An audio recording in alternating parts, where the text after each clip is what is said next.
अरहम आदिल साहब कांग्रेस के BRS party में शामिल होते हुए अरहम आदिल साहब जो खैरताबाद के इंचार्ज रह चुके हैं।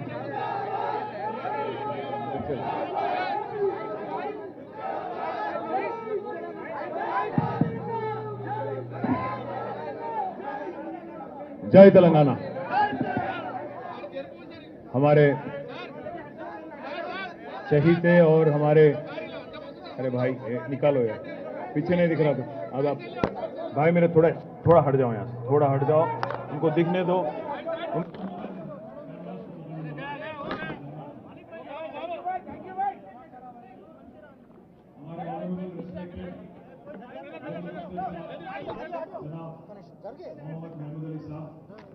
साथ ही साथ हमारे बीआरएस पार्टी के माइनॉरिटी सेल के सदस्य श्री मुजीबुद्दीन साहब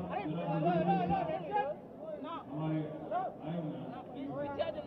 साथ ही साथ आज हमारे नागेंद्र साहब, honourable jubilee MLA Hyderabad district के सदर मागंटी गोपीनाथ जी, अंबरपेट के एमएलए साहब जनाब कालेरू वेंकटेश गारू, साथ ही साथ हमारे डॉक्टर श्रवण दास तमाम एमएलसी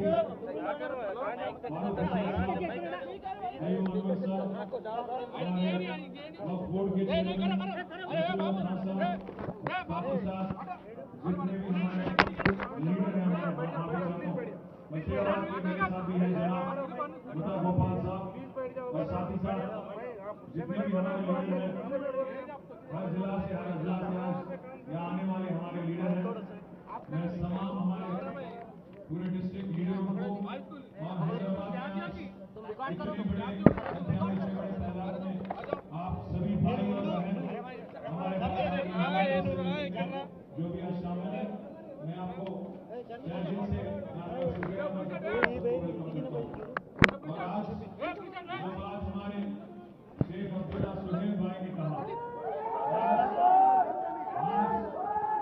जो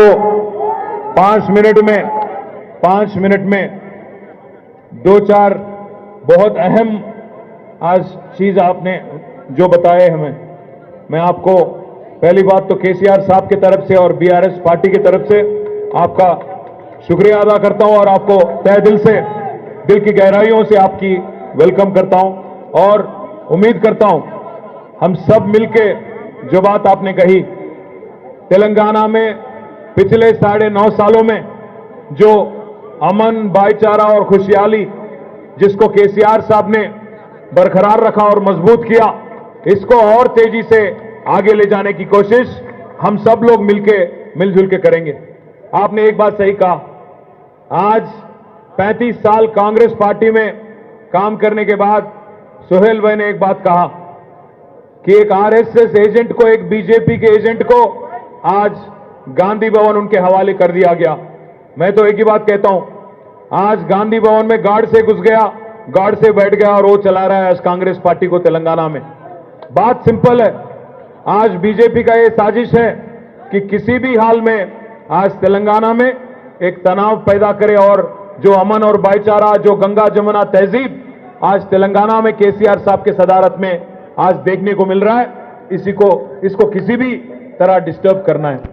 मैं आप तमाम भाइयों से, बहनों से गुजारिश करता हूं, पिछले 9.5 सालों में तेलंगाना बनने के बाद क्या क्या हुआ, एक बार आप गौर कीजिए। अगर आप एक बार हिंदुस्तान का, आज मुल्क का एक बार हालात देखेंगे, पूरे हिंदुस्तान में 28 राज्य हैं, 28 रियासत हैं, 28 स्टेट हैं आज, जिनमें सबसे ज्यादा आबादी अगर मुसलमानों का, माइनॉरिटीज का कहीं है तो वो है उत्तर प्रदेश। 4 करोड़ आबादी है उत्तर प्रदेश में। क्या बजट है माइनॉरिटीज का उत्तर प्रदेश में? 1700 करोड़। उसके बाद आता है वेस्ट बंगाल, जहां की आबादी है 2.5 करोड़ और वहां की आज बजट है 2100 करोड़। उसके बाद आता है महाराष्ट्र, जहां की आबादी है 1 करोड़ 40 लाख और वहां की माइनॉरिटी वेलफेयर बजट है 670 करोड़। उसके बाद आता है कर्नाटक, जहां की आबादी है 90 लाख और वहां की बजट है 2000 करोड़। और उसके बाद आता है अपना तेलंगाना, जहां आज यहां माइनॉरिटीज की आबादी है 50 लाख और बजट है 2200 करोड़। सबसे ज्यादा पूरे हिंदुस्तान में, पूरे मुल्क में सबसे ज्यादा बजट देने वाले चीफ मिनिस्टर है हमारे केसीआर साहब। अगर आप पिछले 9.5 साल अगर हमारी ट्रैक रिकॉर्ड देखेंगे, आपको एक चीज देखने को मिलेगा। पिछले 9.5 सालों में केसीआर साहब के सदारत में तेलंगाना हुकूमत ने 12,000 करोड़ खर्च किया माइनॉरिटी वेलफेयर के वास्ते। मतलब करीब करीब सालीना 1200 करोड़ खर्च किया केसीआर साहब ने और एक गवर्नमेंट ने। और इन 1200 करोड़ों में से 700 करोड़ आज हमारे बच्चों की तालीम के वास्ते, उनकी बेहतर जिंदगी के वास्ते, उनको काबिल बनाने के वास्ते, उनकी हिम्मत बढ़ाने के वास्ते, उनको दुनिया से मुकाबला करने वाली एक ताकत देने के वास्ते केसीआर साहब ने टिमरिस जैसे एक इंस्टीट्यूशन चालू करके, जो 2 स्कूल थे इससे पहले तेलंगाना बनने से पहले हमारे बच्चों के वास्ते, उनका संख्या बढ़ा के, उनका नंबर बढ़ा के 204 स्कूल आज टिमरिस के जरिए 1 लाख बच्चों को पढ़ाने के वास्ते केसीआर साहब ने, तेलंगाना हुकूमत ने चालू किया, तश्कील किया 204 स्कूलों का। मैं आप तमाम भाइयों से, बहनों से गुजारिश करता हूं, सोचने के लिए आपको मैं रिक्वेस्ट करता हूं। ट्रैक रिकॉर्ड देखिए। आज कांग्रेस पार्टी आगे बात करती है, कहती है कि केसीआर एजेंट है बीजेपी के, बीआरएस जो है बीजेपी के साथ मिलजुल के हैं। भाइयों बहनों, आप एक बात सोचो, आज जो कांग्रेस पार्टी यहां आके बात करती है और बीजेपी के बी टीम करके आज केसीआर को और बीआरएस को बदनाम करने की कोशिश करती है, आज भी वो महाराष्ट्र में, बगल में जो महाराष्ट्र है, वहां शिवसेना के साथ मिलके हैं। शिवसेना जैसी पार्टी जो अपने आप को हिंदू पार्टी मानती है, जो मुसलमान को दुश्मन मानती है, उनके साथ गठबंधन में रहने वाले, उनके साथ सरकार चलाने वाले, उनके साथ अलायंस में रहने वाले पार्टी आज आके तेलंगाना में ये बोलती है कि हम बीजेपी के साथ हैं। मैं भाइयों बहनों, मैं गुजारिश करता हूं आपसे, एक बात सोचने के लिए मजबूर करना चाहता हूं। आज केसीआर साहब के लीडरशिप में पूरे हिंदुस्तान के लिए तेलंगाना एक मिसाल बन गया। गंगा जमुना तहजीब का मिसाल है तेलंगाना। आज अगर आप देखेंगे, किसी ने पूछा नहीं, सरकार ने, हुकूमत ने आदेश नहीं दिया, कोई ऑर्डर नहीं पास करा, पर हमारे हैदराबाद के भाइयों ने यह तय किया, मुसलमान भाइयों ने, कि जब गणेश का निमज्जन था और मिलाद का जलसा था, हमारे मुसलमान भाइयों ने, दानिशमंद लोगों ने यह तय किया कि क्लैश नहीं करना है, हम अपना तारीख बदलेंगे, डेट बदल लेंगे और हमारे हिंदू भाइयों का साथ देंगे। यह है गंगा जमुना तहजीब और यह है सेक्युलर होने का पहचान। तेलंगाना का आज जो मुकाम है, तेलंगाना का जो आज पहचान है सारे हिंदुस्तान में, यहां कोई शहरी, चाहे वो हिंदू हो, मुसलमान हो, सिख हो या ईसाई हो, दूसरे दर्जे का शहरी नहीं है।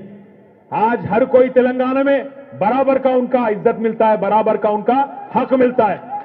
आज तेलंगाना हुकूमत केसीआर साहब के सदारत में हर किसी का रीत रिवाज का इज्जत करती है। अगर मुसलमान भाइयों को और मुसलमान बहनों को रमजान के वक्त तोहफा दिया जाता है, हिंदू भाइयों को, हिंदू बहनों को बतुकम्मा के वक्त, दसरा के वक्त उनको भी तोहफा दिया जाता है, और हमारे क्रिश्चियन भाइयों को, बहनों को क्रिसमस के टाइम पे तोहफा दिया जाता है।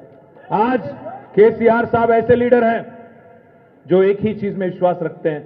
कभी भी पिछले 24 सालों में केसीआर साहब ने मजहब के नाम पे सियासत नहीं किया। केसीआर साहब एक ही चीज में विश्वास रखते हैं, यकीन रखते हैं। कभी मखदूम मोइनुद्दीन ने कहा था, हयात लेके चलो, कायनात लेके चलो, चले ते चलो, सारे जमाने को साथ लेके चलो। केसीआर ऐसे लीडर हैं जो मजहब के नाम पे सियासत नहीं करते हैं, मजहब के नाम पे वोट नहीं मांगते हैं। वो गरीब को गरीब की तरह देखते हैं। अगर कोई गरीब को, हिंदू गरीब को अगर कल्याण लक्ष्मी मिलती है, तो मुसलमान अगर आप हैं तो शादी मुबारक आपको मिलता है। साथ ही साथ आज हर चीज में, हर शोबे हयात में आपको आगे ले जाने की, आपको तरक्की के रास्ते पे ले जाने की कोशिश आज केसीआर साहब की हुकूमत कर रही है। आप एक बात सोचिए, आज क्या हालात है मुसलमानों की हिंदुस्तान में। खुलेआम पार्लियामेंट में, खुलेआम लोकसभा में यह कहा जाता है अगर आप मुसलमान हो तो आप आतंकवादी हो, आप मुला हो, आप उग्रवादी हो। आज बाहर क्या हालात है, आज मजबूर किया जाता है कि आप हिजाब मत पहनो, हलाल पे चर्चा होता है और बेकार चीजों पे आज खाली पीली एक तनाव पैदा करने की कोशिश चल रही है हर जगह। पर वो आज तेलंगाना का क्या माहौल है? तेलंगाना में पिछले 9.5 सालों में एक दिन भी कर्फ्यू लगाने की जरूरत पड़ी? मैं इसी हैदराबाद में मेरी परवरिश हुई, इसी हैदराबाद में मैं बड़ा हुआ। मेरे को याद है मेरे बचपन में यहां पे इसी हैदराबाद में हर साल, चाहे वो गणेश के टाइम पे हो या कोई और फेस्टिवल के टाइम पे हो, कर्फ्यू लगती थी 7 दिन 10 दिन। क्यों?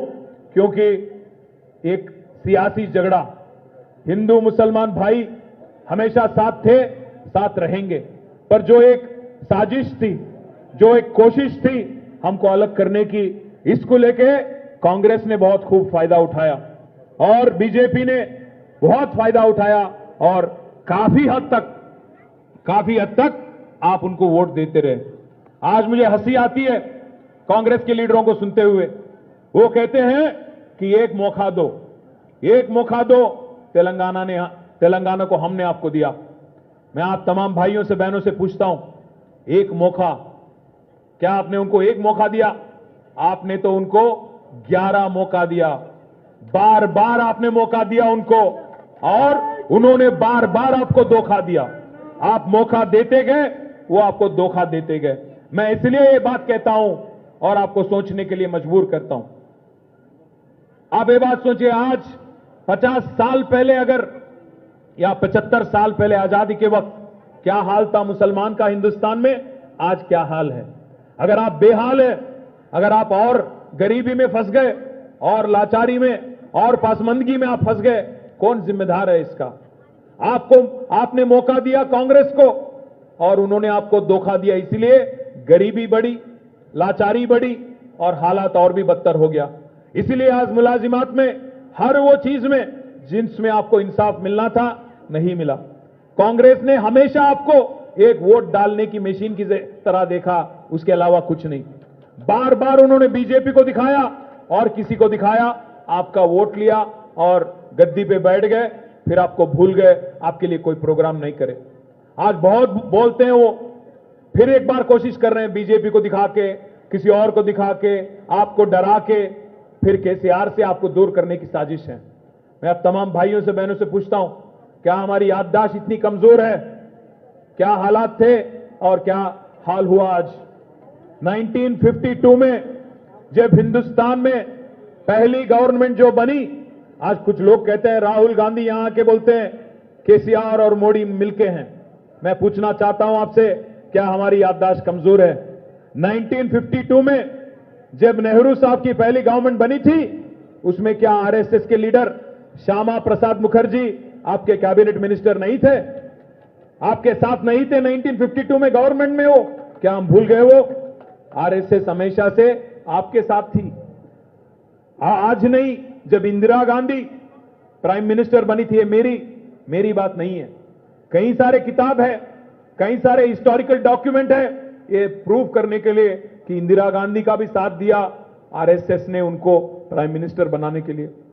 राजीव का भी साथ दिया और राजीव ने क्या किया? बहुत कुछ किया, बहुत नाइंसाफी आपके साथ किया, ये आपके सामने है।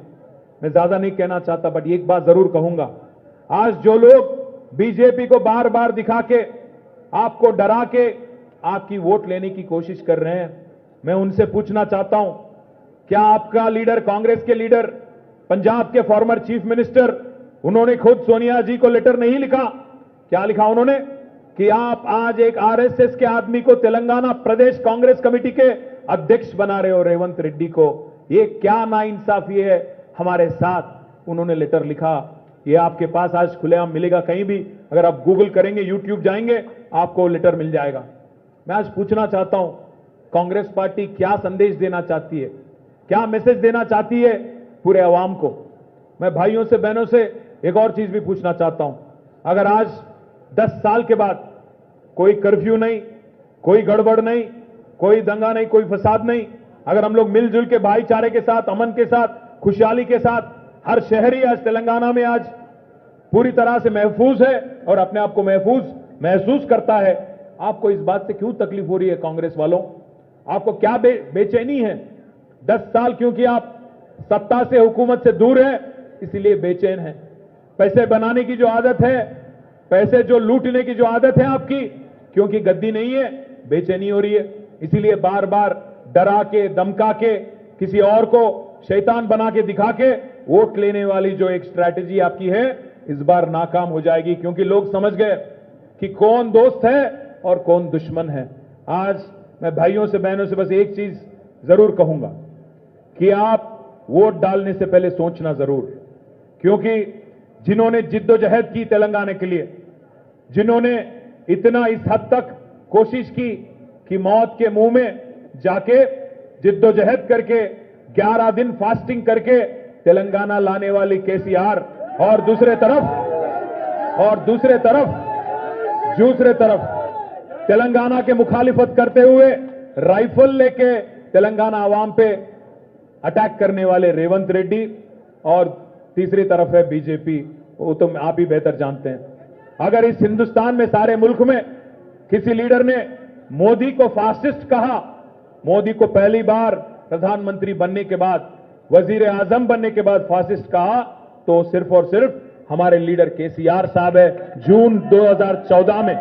क्योंकि जब हमारे 5 मंडल लिए गए थे और जबरदस्ती उनको मिलाया गया था आंध्रा में, केसीआर साहब ने पहले ही दिन बोला ये आदमी फासिस्ट है, ये आदमी, इसकी यकीन नहीं कर सकते हम, क्योंकि ये डेमोक्रेसी की इज्जत नहीं करता, डेमोक्रेटिकली इलेक्टेड गवर्नमेंट की इज्जत नहीं करता। और उनका रवैया तो आप देख रहे हो, या तो जुमला या हमला, या तो जुमले से चलाते हैं या हमला करके कोशिश ये करते हैं डराने की, धमकाने की। हम वादा करते हैं आपसे, गर्दन कट जाए फिर भी ठीक है, बट सर झुकाएंगे नहीं उनके सामने, लड़ेंगे जरूर और कोई भी हद तक। क्योंकि ये सियासी बात नहीं कह रहा हूं मैं सोहेल भाई से भी यही बात कहा था मैंने। आज मेरे 2 बच्चे हैं, मैं एक बाप हूं, मेरा एक लड़का है जिसका उम्र है 18, मेरी बेटी है जिसकी उम्र है 14। बाप होने के नाते फिक्र है मुझे मेरे बच्चों की, क्योंकि आज जो माहौल है हिंदुस्तान में, इसको देख के डर लगता है। 25 करोड़ मुसलमानों को आज एक विलन बना के दिखाने की कोशिश, गद्दार बना के दिखाने की कोशिश। हर वो चीज में जब कोई बात होती है, कोई अनरेस्ट की बात होती है, ये कहा जाता है कि आप इस मुल्क से नहीं हो, आप ताल्लुक नहीं रखते इस मुल्क से। मैं याद दिलाना चाहता हूं उनको, सबसे ज्यादा आबादी अगर मुसलमानों की इस धरती पे कहीं है तो हिंदुस्तान में है सबसे ज्यादा आबादी।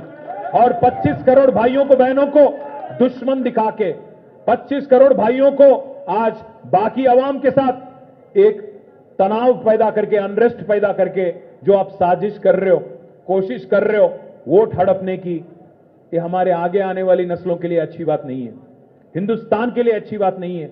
आप जो बार बार बोलते रहते हो कि हिंदू खतरे में है, भाइयों हिंदू खतरे में नहीं है, हिंदुस्तान खतरे में है। आप ये सोचो, क्योंकि आज ऐसे लीडर जो मजहब के नाम पे सियासत करते हैं, जो लोग बात करते हैं मस्जिदों को खोदने की, जो लोग बोलते हैं अगर उसमें एक लाश मिलता है तो आपका है, वरना शिवलिंग मिलता है तो हमारा है, ऐसे लीडरों को, ऐसे पार्टियों को हमें डिपॉजिट उनका जब्त करना चाहिए, जमानत उनके जब्त करे जैसा एक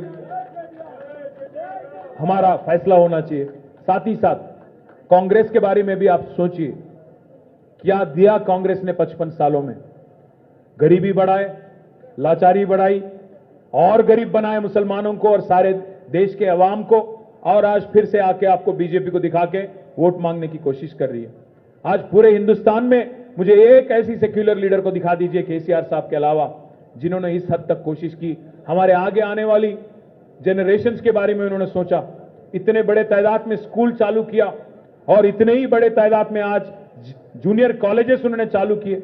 और साथ ही साथ एक और वादा भी मैं करता हूं, आते आते मेरी बात हो रही थी आबिद रसूल खान साहब के साथ, आज हमारे जो 100 से ज्यादा माइनॉरिटी इंस्टीट्यूशन जो पिछले 10 साल में बंद हो गए, मैं तमाम इंस्टीट्यूशन के जो मैनेजमेंट है उनसे भी और हमारे बच्चों से भी, जो लोग इंजीनियर बनना चाहते हैं, जो आज डॉक्टर बनने के ख्वाब देखते हैं, उन तमाम भाइयों को, तमाम बच्चों को भी मैं वादा करता हूं, क्योंकि हमने बढ़ाए टिमरिस के स्कूल और जूनियर कॉलेजेस।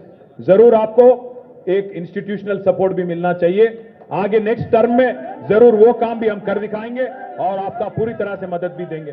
साथ ही साथ वक्फ बोर्ड के बारे में भी लेके जो एक मन में आपके एक जो इच्छा है, जो एक आपका तमन्ना है कि इसको और मजबूत करना है, इसको और आगे ले जाके आपके फायदेमंद बनाना है, उसको लेके भी और लगातार कोशिश करेंगे। कुछ हद तक हमने कोशिश की, बट और कोशिशें करेंगे उसको मजबूत करने की, ताकि आवाम का फायदा हो, आप सब भाइयों का, बहनों का भी फायदा हो।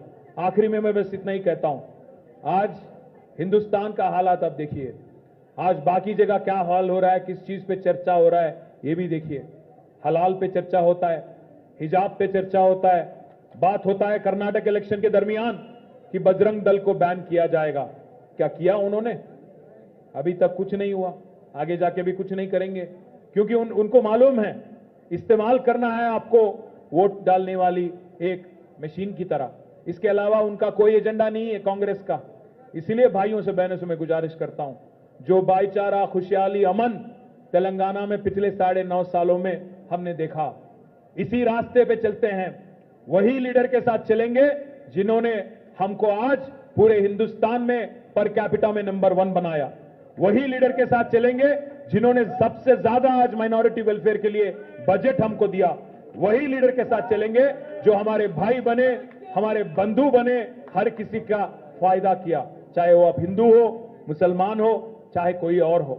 मैं आप तमाम भाइयों से, बहनों से ही रिक्वेस्ट करता हूं, खास हमारे माइनॉरिटी सेल से रिक्वेस्ट करता हूं, महमूद भाई से रिक्वेस्ट करता हूं, मुजीब साहब से रिक्वेस्ट करता हूं कि आप इस मीटिंग का जो एक मैसेज है, आप इसी के हद तक ना छोड़ो।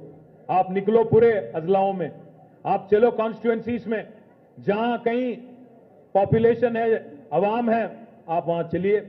करीब करीब 60 से लेके 70 कॉन्स्टिट्यूएंसीज में जहां आज सिग्निफिकेंट मुस्लिम और क्रिश्चियन पॉपुलेशन है, जरूर टीम बनाइए, आप वहां तक चलिए। हमारे नागेंद्र साहब याद दिला रहे हैं, सोमाजीगुड़ा में हाल ही में एक छोटा इश्यू हुआ था कब्रिस्तान को लेकर, उसका हल हमने निकाल लिया। कलेक्टर से भी हमारी बात हो गई, गवर्नमेंट में इश्यू पेंडिंग है, वक्फ बोर्ड के चेयरमैन से भी बात हो गई, उसका हल निकालना हमारी जिम्मेदारी है। हमारे साथ हम पूरी तरह से उस बात को लेके वाकिफ है और जिम्मेदार होने के नाते, क्योंकि इलेक्शन कोड है, ज्यादा नहीं कहूंगा, बट इंसाफ मिलेगी और जरूर नागेंद्र साहब के सदारत में आपको इंसाफ मिलेगी। एक और बात मैं आपसे कहना चाहता हूं, हमारे फारूक भाई से और मसीह साहब से, हमारे मुजीब साहब से, खास सोहेल भाई से, खयूम साहब से और बाकी लीडरों से कि आप निकलिए, आगे 30 दिन है। इन 30 दिनों में हमें लड़ाई करना है और इस एंटी सेक्युलर जो पार्टियां हैं, कांग्रेस और बीजेपी, इन दोनों का मुकाबला करना है। हर किसी के पास जाना है और हमारा रवैया भी बताना है और किस तरह केसीआर साहब ने कोशिश की पिछले 9.5 सालों में, ये भी बताना है। हर किसी को होशियार करना है और हमारे कैंडिडेट्स को अच्छे से अच्छे तादाद से जिता के हैट्रिक चीफ मिनिस्टर केसीआर साहब को फिर से बनाना है। मैं आप तमाम भाइयों से, बहनों से आपका शुक्रिया अदा करता हूं, खास सोहेल भाई को मैं फिर एक बार तहे दिल से उनकी वेलकम करता हूं। और आपके जितने भी साथी हैं सोहेल भाई, आपको भी अच्छा दर्जा दिया जाएगा, आपकी भी इज्जत बढ़ाएंगे और अच्छा पोजीशन भी आपको देंगे। आगे ले जाके आपके लीडरशिप में, महमूद भाई के लीडरशिप में और भी कम्युनिटी आउटरीच प्रोग्राम बढ़ाएंगे। ये बात कहते हुए आप सबसे मैं रुखसत लेता हूं। जय तेलंगाना।